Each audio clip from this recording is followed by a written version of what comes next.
This family is worshiping in a Buddhist temple in Thailand. They are part of the Buddhist world. Buddhism means enlightenment. Buddhists believe they can achieve enlightenment by following the middle way, a way of life between self-denial and self-indulgence. This enormous reposing figure shows the Buddha in the state of nirvana. Nirvana is a spiritual condition in which the enlightened soul is free from the bonds of ignorance and all earthly desires. In all parts of the Buddhist world, believers strive in different ways toward the goal of nirvana. Here on the streets of Bangkok, pious Buddhist laymen give offerings of food to Buddhist monks. The monks, identified by their saffron-colored robes, accept rice, vegetables, and other food in their begging bowls. This act of giving food to the begging monks, according to Buddhist doctrine, will gain merit for the donor. Merit may be acquired in other ways. By participating in public religious ceremonies, or building pagodas, places for worship. The temple is the center for religious worship. Here Buddhists learn some of the teachings which will help them meet the problems of everyday living in the Buddhist world. Some meet these problems in those parts of the world that are rapidly changing as a result of modern technology. Others meet the problems of living in places that have seen little change since Buddhism was founded 2,500 years ago. For centuries in the countries of the Far East, Buddhism has been a civilizing influence, and today it is the dominant religion in Tibet, Burma, Thailand, Laos, and Cambodia. Buddhism and its variations are practiced from Ceylon, across the mainland of Asia, to the islands of Japan. Altogether, there are perhaps as many as 500 million Buddhists. Their religion had its beginnings about 530 B.C. in India. Founder of Buddhism was a young man represented here, Siddhartha Gautama, who was born around 560 B.C. in India. Gautama was the son of a wealthy noble, and we can get some idea of the princely life which Gautama lived by visiting the estate of a Hindu noble in India. Gautama and his father lived in rich surroundings and splendor. Well educated, the young Gautama thoroughly learned Hindu theology from the Brahmins, the Hindu priests.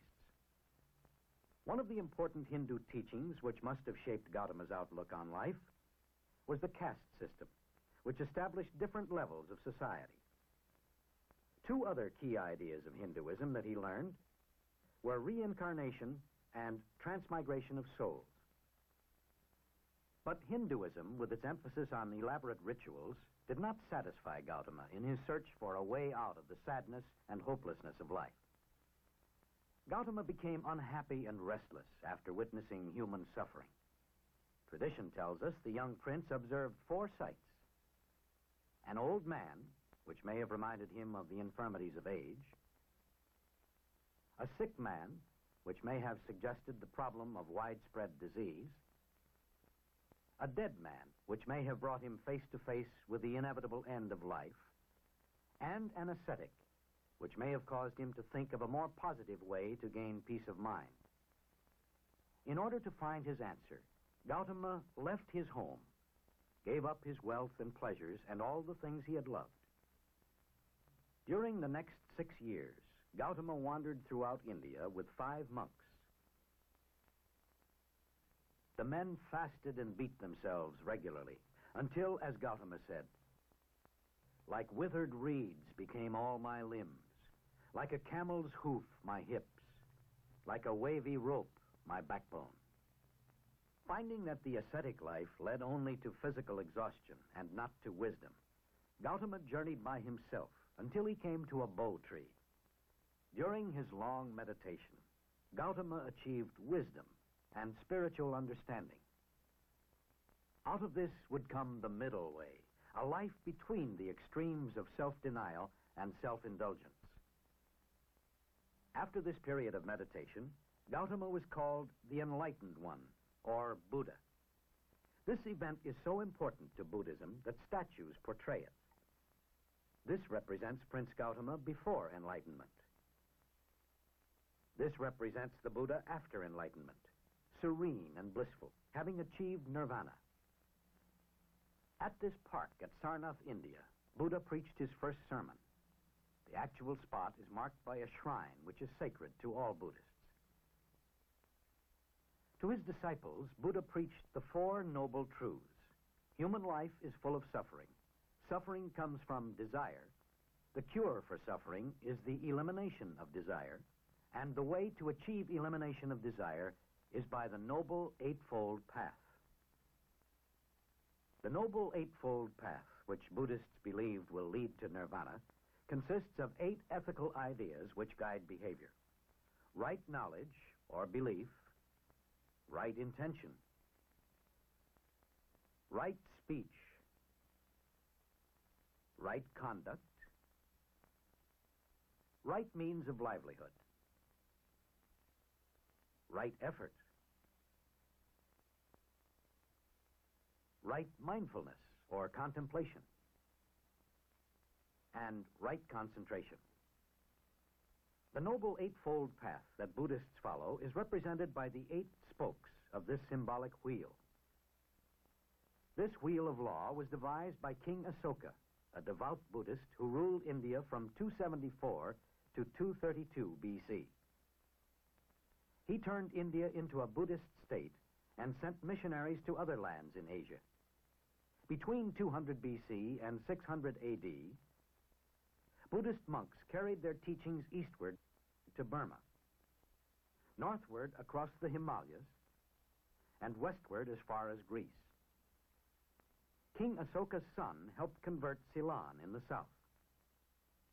When the Han emperors in China, about 200 B.C. to 200 A.D., opened up routes of trade and travel between India and China, monks from India entered China, bringing the teachings of Buddhism.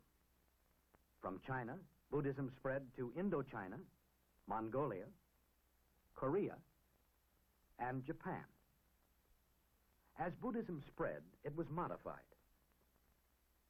In Thailand, a strict form of Buddhism, Hinayana, is practiced. It holds that only monks and nuns can attain nirvana.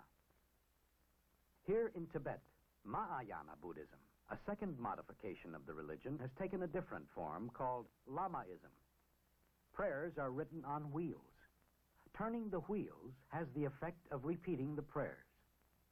War dances performed by Tibetan monks are designed to ward off evil spirits.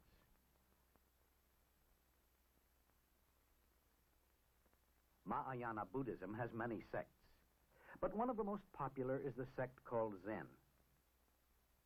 Practiced by many Japanese, Zen teaches that in simple rituals, such as in the tea ceremony, religion can be linked to everyday life. The enjoyment of nature is another way Buddhists seek to understand the mysteries of life. This Japanese sand garden was designed as a place for contemplation and meditation. The 3 stones, set in a formal design in sand, are symbols with many meanings. To some, they may represent the sorrows of war and poverty, and to others, the insignificance of man. Japanese art has been much influenced by the Zen sect. Through meditation, man comes to understand himself as part of the natural world. The doctrines of the various sects of Buddhism have changed little throughout the centuries, despite changes in the patterns of life in these countries. The spiritual force of this religion stems from the teachings of the Buddha, who modified the concepts of the older Hindu religion. Buddhism teaches the middle way, a life avoiding extremes, in order to achieve nirvana, perfect peace. As one of the oldest established religious institutions in the world, Buddhism embodies the tenets of peace and salvation for hundreds of millions of people living in the Buddhist world.